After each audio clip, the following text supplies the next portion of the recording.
আসসালামু আলাইকুম, সবাইকে ভুইয়ান ব্রাদার্স চ্যানেলে স্বাগতম। আমরা আজকে আপনাদের জানাবো করোনার আপডেট সম্পর্কে। তো করোনা আপডেট, আজকে বাংলাদেশে নতুন 3জন রোগী শনাক্ত হয়েছে করোনা রোগী। তো সর্বমোট করোনা রোগীর সংখ্যা দাঁড়ালো 20। আজকে যে 3জন করোনা রোগী শনাক্ত করা হয়েছে তাদের মধ্যে 2জন পুরুষ, 1জন মহিলা। 2জন পুরুষের মধ্যে একজন পুরুষের অবস্থা খুবই খারাপ, তার বয়স 70 বছর, তিনি আইসিইউতে আছেন। তো এই মুহূর্তে করোনার অবস্থা বাংলাদেশে মোটামুটি অনেক খারাপই বলা চলে, কারণ দিনকে দিন কিন্তু সংখ্যা বেড়ে চলছে। তো শুধু বাংলাদেশে না, এই মুহূর্তে প্রায় সব জায়গাতেই, সব পৃথিবীর সব প্রান্তেই কিন্তু করোনার অবস্থা খুবই ভয়াবহ। মৃতের সংখ্যা ইটালি চীনকে ছাড়িয়ে গিয়েছে।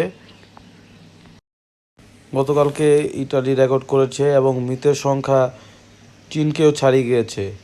এই মুহূর্তে তাদের মৃতের সংখ্যা প্রায় 4,000-এর উপর এবং আক্রান্তের সংখ্যা প্রায় 20,000-এর উপর, 32,000-এর মতো তাদের করোনা আক্রান্ত রোগীর সংখ্যা।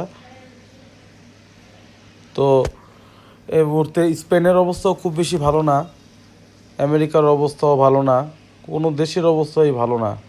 এই মুহূর্তে করোনা আক্রান্তের সংখ্যা সারা বিশ্বে 2 লক্ষের উপর এবং এই রোগে এখন পর্যন্ত মৃতের সংখ্যা 9-10,000-এর মতো ছাড়িয়ে গিয়েছে প্রায়। তো আমাদের এই মুহূর্তে করোনার অবস্থা খুবই খারাপ। তো আমাদের সবাইকে করোনার ব্যাপারে একটু সচেতন হতে হবে। আমাদেরকে ভালোভাবে বাইরে থেকে এলে হাত ধুতে হবে, কাশি দেওয়ার সময় কোনোই ব্যবহার করতে হবে। অসুস্থ অবস্থায় কোনোভাবে মসজিদ বা কোনো গণজামায়াতে বা গণপরিবহনে ওঠা যাবে না। আমাদেরকে হোম কোয়ারেন্টাইন, যারা প্রবাসী ভাইরা আছে তাদেরকে হোম কোয়ারেন্টাইন বাধ্যতামূলক মানতে হবে। যাদের নর্মাল জ্বর কাশি আছে তারা দয়া করে বাসায় চিকিৎসা গ্রহণ করুন। যদি অবস্থা খুবই খারাপ হয় তখন আপনারা না হয় হাসপাতালে গিয়ে আপনাদের করোনার ট্রিটমেন্ট করুক। এছাড়া আপনি যদি জ্বর কাশি নিয়ে যদি করোনা টেস্ট করতে যান, বাংলাদেশে এই মুহূর্তে ল্যাব সংকট আছে। তো আপনারা যদি বাংলাদেশে শুধুমাত্র একটি ল্যাব আছে, আপনারা যদি ওই একটি ল্যাবেই যদি আপনারা চিকিৎসা করতে যান তাহলেও দেখা যাবে একটা হুরুদুস্তর অবস্থা সৃষ্টি হবে। তো বর্তমানে বাংলাদেশে ডাক্তারদের জন্য পর্যাপ্ত পরিমাণ কিট নেই।